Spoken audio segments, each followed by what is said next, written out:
Estamos de volta com a Opinião Pernambuco, especial Eleições 2018. Hoje conversamos com Maurício Randes, candidato ao governo pela coligação Pernambuco que você quer, representada pelos partidos PROS, PDT e Avante. Lembramos que o canal está aberto para você interagir enviando perguntas ou comentários para o número de WhatsApp 81 98830 7098. É fundamental que se identifique no início de cada pergunta com nome e a localidade onde reside. Bem, no final do primeiro bloco, eu tive que interromper o candidato, ele ainda estava falando, então você complementa a sua fala e depois a gente entra na pauta das propostas de governo. Perfeito. Sobre essa questão de posicionamento político, né? Eu, desde a Faculdade de Direito, sou uma pessoa de esquerda. Então, eu faço política com base em valores. Os valores da democracia, da luta por igualdade e por participação cidadã ativa. E, como uma pessoa de esquerda, evidentemente que eu estarei no plano nacional defendendo a candidatura que for viável para que a esquerda esteja dando os destinos do país. Mas o que está me motivando a discutir concretamente e voltar à política é discutir Pernambuco. E aí nós somos uma candidatura de esquerda, uma candidatura que tem propostas para o futuro de Pernambuco, nós vamos discutir essas propostas, e que parte do pressuposto que ninguém tem o monopólio dos valores ou das posições. Então, essa ideia que, às vezes, algumas grandes candidaturas, ou grandes coligações pretendem passar como se elas fossem donas da ideologia, donas do povo, donas dos valores, eu não reconheço isso em força política nenhuma.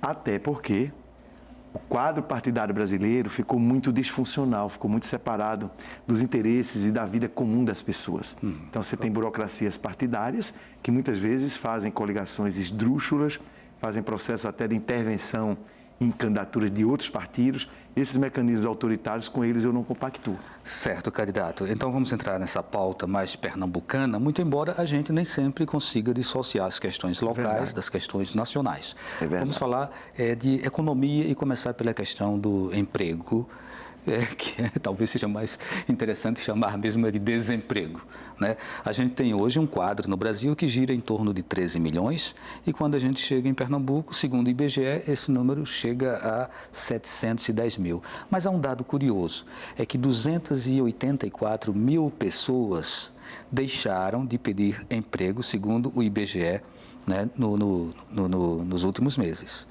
Ou seja, simplesmente desistiram de pedir, de procurar o emprego, porque procuram e não acham, batem a porta e levam um não. Então começa a haver um certo desânimo e me parece que a alternativa das pessoas é o biscate, é fazer bico e o Estado está se enchendo de pessoas nessa informalidade. Então o que é efetivamente que o senhor propõe para resolver essa questão tão grave e tão crucial que está inserida dentro do contexto da economia do nosso Estado? Precisamos retomar os investimentos estruturadores de Pernambuco. Eu fui secretário de governo no segundo governo de Eduardo Campos e a minha função no governo era, inclusive, atrair investidores nacionais e internacionais para investirem em Pernambuco. Então, observe que ali Pernambuco era o governo Lula, o governo Eduardo, vivia um momento de investimentos estruturadores como Suape, refinaria da Petrobras, o polo automobilístico da Fiat, eu inclusive me envolvi diretamente para a gente trazer a Fiat, a gente estava disputando a Fiat com o México, o polo de vidro, polo cervejeiro, era Transnordestina, integração da Bacia de São Francisco, era um conjunto de obras estruturadoras. Essas obras pararam. É preciso muita determinação do próximo governo. Eu, como governador de Pernambuco, eu quero assumir esse compromisso. Eu vou colocar toda a força política, a minha capacidade de articulação, seja em Brasília e até em organismos internacionais como o Banco Mundial, Banco Interamericano de Desenvolvimento, para que a gente possa trazer mais recursos, mais investimentos para Pernambuco, retomando os projetos estruturadores. Na sua opinião, nós temos algumas soluções concretas para elas. Pararam por falta de pulso local ou pararam por conta de um problema nacional? Eu acho que houve uma combinação de fatores, né? houve o desastre da condição política e econômica de Dilma Rousseff, que destruiu o país, deixou o país com 14 milhões de desempregados, e depois teve também uma perda de liderança aqui em Pernambuco. Então, Pernambuco deixou de trazer recursos do governo federal, a economia refluiu, ou seja, Pernambuco perdeu aquele momentum que nós vivíamos no período de Eduardo Campos. O que eu estou propondo na minha volta à política, se eu tiver a honra de governar Pernambuco, é de retomar essa capacidade de articulação que Pernambuco precisa ter no plano nacional e no plano internacional.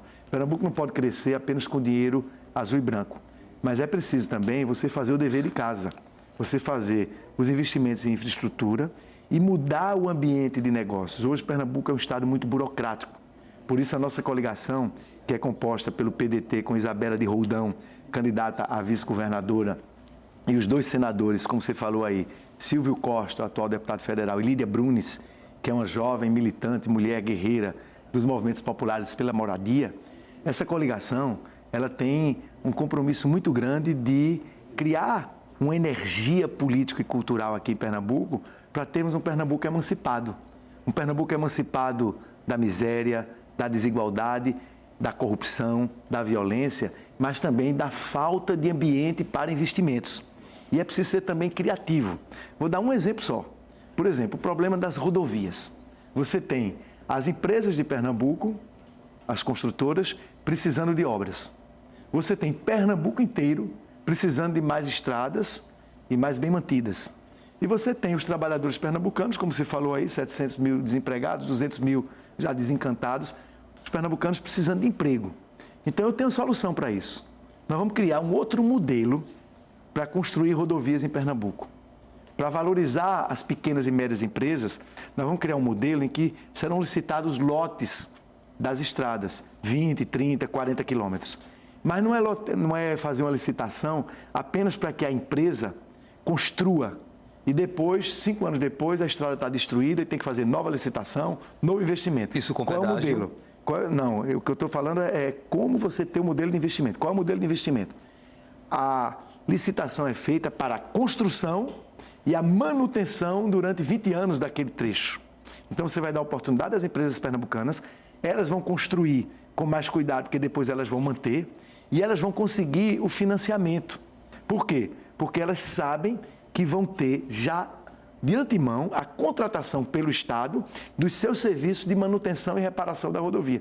Então pernambucano... Essa pergunta que eu fiz foi uma pergunta de interesse público, né? Muito. Isso não repassaria custos para o usuário. Ao contrário. Não seria num sistema de rodízio como Oliveira, acontece. ao contrário, essa proposta, sabe o que acontece hoje? Sai muito mais caro para o Estado de Pernambuco. Ele contrata uma obra, faz a obra e depois tem que fazer nova licitação, toda a burocracia, para poder reparar a rodovia que não foi mantida. Então, que quando vai ter que reinvestir nela, já gasta muito mais. Isso é dinheiro do povo de Pernambuco. Então, essa é a minha proposta. Veja que criatividade e que solução vai dar.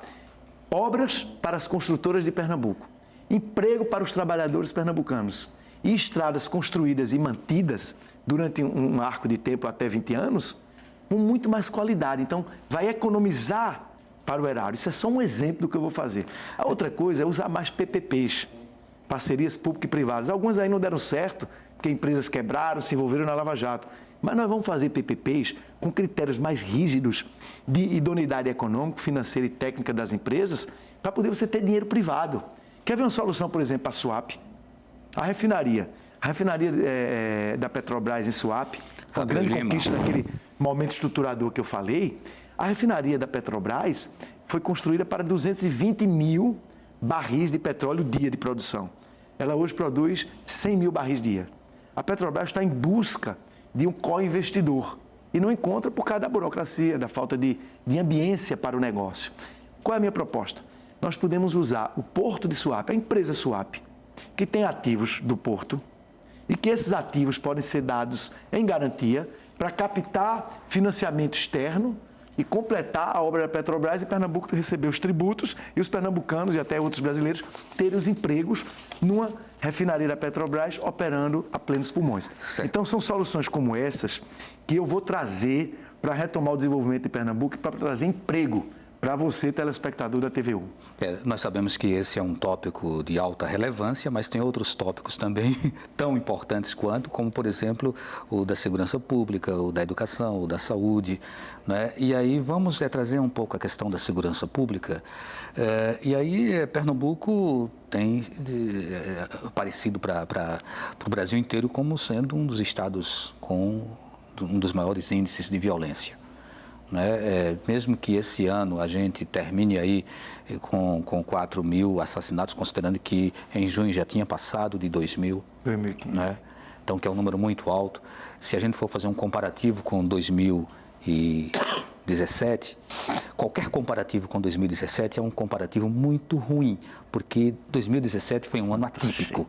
Né? Foi um ano em que nós tivemos mais de 5.000. Então, se a gente terminar com 4.500 esse ano, será um número parecido com o de 2016, que já foi muito maior do que o de 2015, que foi maior do que o de 2014. Né? Então, assim, a gente vem num crescente. Agora, me parece que está havendo uma pequena acomodação, mas o problema, a verdade, é que Pernambuco ainda mata muita gente. Né? Muita gente morre em Pernambuco por homicídio. Então, onde é que está o problema? O que é que falta? O Pacto pela Vida, se ele for atualizado, ele ainda serve? Qual é o caminho que o senhor propõe para resolver esse problema da violência no Estado? Só corroborando, Pernambuco hoje tem o terceiro maior índice de crimes violentos, letais, intencionais, o terceiro maior índice de roubo de carro. Então, o pernambucano está amedrontado. É preciso aperfeiçoar os métodos de gestão. E aí, qualquer gestão hoje na segurança tem que ter mais investimento em tecnologia. Então, usar mais inteligência. Porque segurança é prevenção, repressão qualificada e ressocialização. Então, nos 3 itens, você tem que usar mais tecnologias, mais os recursos digitais, mais inteligência. E aí precisa de recursos. Então, por exemplo, eu estou propondo criar um fundo específico para tecnologia e inteligência para a segurança pública de Pernambuco. Esse fundo poderia ter recursos, por exemplo, dessas multas do trânsito. O telespectador sabe que é uma verdadeira fortuna que é extraída do povo de Pernambuco nessas multas. É lombada eletrônica, é pardal. Você descuidar um pouquinho, você recebe uma multa e aí você está com o seu patrimônio comprometido. Então, essa indústria das multas do trânsito, eu estou propondo que esses recursos sejam canalizados para um fundo específico para financiar a segurança pública na área da inovação, na área da inteligência. Então, queremos também fazer com que a mudança de gestão, aperfeiçoando os métodos, permita que tanto a polícia ostensiva, que é a militar, quanto a polícia judiciária esteja mais nas ruas. Você simplificando os procedimentos internos, você vai ter menos pessoas trabalhando nas atividades meio e mais trabalhando na inteligência e na repressão qualificada nas ruas e com o policiamento ostensivo. Utilizar mais câmaras, mas não é só ficar botando câmara, é você também ter uma central bem conectada, para poder dar desenvolvimento àquilo que foi captado pela câmara. Nós podemos, por exemplo, usar toda essa rede de porteiros, de condomínios, de prédios, de empresas, para que eles tenham câmaras e eles enviem informações para que a central deflagre a atividade repressiva. E na questão da ressocialização, como seria esse processo? Pronto, e da ressocialização. Primeiro, você tem que ter presídios humanizados. Os presídios hoje são infernos na terra. Precisamos fazer com que tenhamos mais presídios para poder tirar células que têm capacidade para 10 pessoas, às vezes tem 50 pessoas. Então, para humanizar os presídios, você tem que construir novos presídios. Aí vem a questão do recurso. Então, construir novos presídios, e nós estamos propondo também unidades mais descentralizadas, unidades menores, para agrupar os apenados com crimes de menor potencial ofensivo, para que eles não cheguem no presídio onde está lá o crime organizado e eles vão para uma escola do crime. Às vezes, por um pequeno delito que o sujeito cometeu, ele é internado numa penitenciária dessa, cai para o controle do crime organizado, 6 meses, 1 ano depois que ele cumpriu a pena, ele sai, ele vai ser um instrumento das facções organizadas do crime.